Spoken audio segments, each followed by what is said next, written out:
Système 1, c'est le système de prise de décision rapide, intuitive, émotionnelle, qui demande peu d'efforts. Et le système 1, c'est ce qui a permis à l'humanité finalement de survivre. Quand vous sentez une odeur de gaz, vous commencez pas à évaluer la situation, à poser des critères, etc. Vous prenez vos gamins et vous partez en courant. Je sais pas trop s'il faut vraiment courir quand il y a une fuite de gaz, comme tu peux pas savoir d'où vient le gaz, tu peux courir dans la mauvaise direction et te rapprocher finalement du gaz. Ouais. Du coup, c'est pas forcément ça.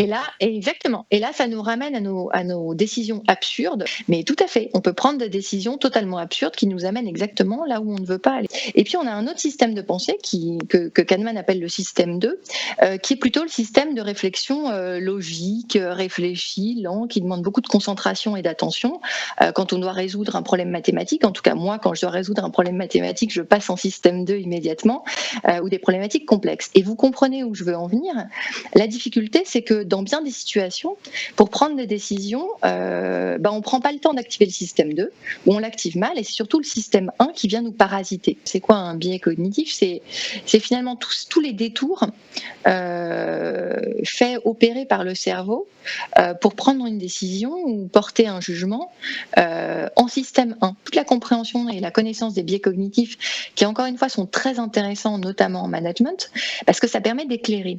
Ça permet d'éclairer la prise de décision et de comprendre les mécanismes qui nous animent. Alors, je vais prendre quelques exemples de grands biais qui peuvent polluer nos prises de décision quand on est un dirigeant, notamment. Par exemple, un biais qui est très connu, c'est le biais d'ancrage. C'est quoi le biais d'ancrage ?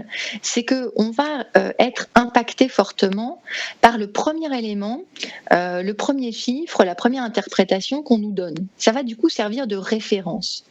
Par exemple, si vous recevez quelqu'un en entretien d'embauche et que cette personne, lors de son entretien d'embauche, est en retard d'un quart d'heure, ça va fortement impacter votre perception de cette personne. Vous allez probablement le mettre dans la case pas fiable, en retard, etc. Alors que si ça se trouve, c'est quelqu'un qui n'a jamais été en retard de sa vie et qui n'est pas du tout en retard et qui est plutôt au contraire très ponctuel.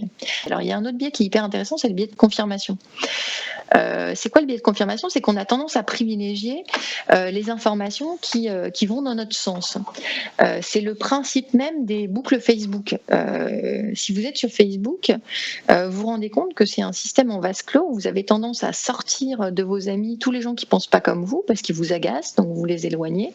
Et du coup, vous finissez par n'avoir pour amis que des gens qui pensent exactement comme vous, donc qui likent les mêmes choses, qui valorisent les mêmes choses. Moi, j'ai plus rien qui Ce qui est s'affiche du coup. effectivement hyper. Facebook, c'est des boucles, et c'est pour ça, c'est potentiellement très dangereux parce que c'est des boucles où on tourne en rond et c'est très narcissique. En fait, on finit par être dans un entre-soi terrible. Et c'est dans le cadre, par exemple, en entreprise, en réunion, c'est un peu pareil. Si en réunion vous ne valorisez ou vous ne mettez en avant ou vous ne retenez que les gens qui pensent comme vous, le risque c'est de mettre de côté, en fait, d'écarter des pensées différentes, divergentes, qui peuvent nourrir le débat. Alors c'est vrai que parfois les contradicteurs sont agaçants quand on est dirigeant, quand on est dans une boîte, qu'on a préparé une réunion, qu'on a une idée, qu'on veut aller quelque part et que tout à coup il y a quelqu'un qui vous rentre dedans, vous dire non, c'est pas ça du tout. Bien sûr que parfois c'est pas le moment et que c'est agaçant. Mais en tout cas, c'est toujours intéressant là encore d'être vigilant sur ce biais de confirmation, c'est-à-dire notre tendance naturelle à vouloir finalement être en permanence validé dans nos propres opinions et nos propres constructions. Il y a un autre biais hyper intéressant qui est un peu lié, c'est ce qu'on appelle le biais de représentativité, c'est-à-dire la survalorisation de l'information personnelle par rapport à une information statistique. Et ça, c'est toute la problématique des fake news sur lesquelles on reviendra, et des stéréotypes aussi, c'est-à-dire plus on voit les choses par notre propre prisme et par notre propre biais. Par exemple, sur la vaccination, on le voit aujourd'hui beaucoup. Il suffit que dans notre entourage, on ait quelqu'un qui était très très très malade après une vaccination AstraZeneca ou autre, et on va en conclure que l'AstraZeneca c'était vraiment dangereux et que bof bof. Alors qu'en fait, statistiquement, on sait que la probabilité de mal réagir à l'AstraZeneca est très faible.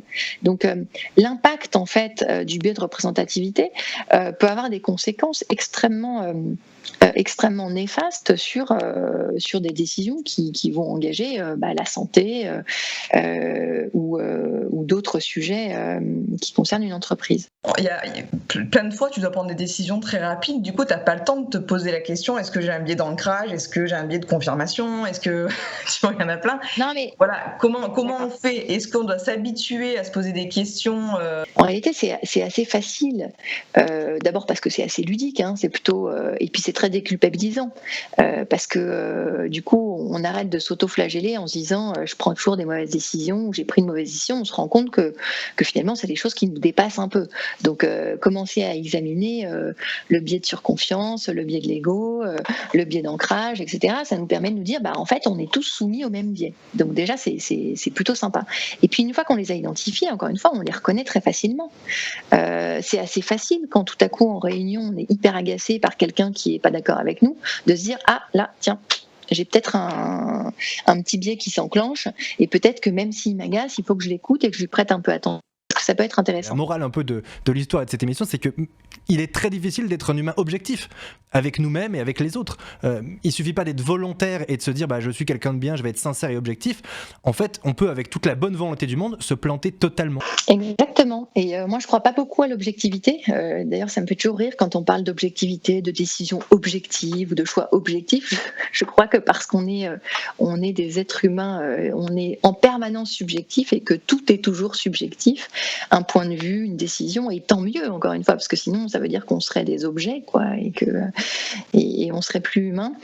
Donc, vive la subjectivité, mais par contre, soyons. Moi, je crois beaucoup aux lumières, je crois beaucoup au fait d'être éclairé, je crois beaucoup à la réflexion. C'est pour ça, d'ailleurs, que j'étais très heureuse de partager ce moment avec vous.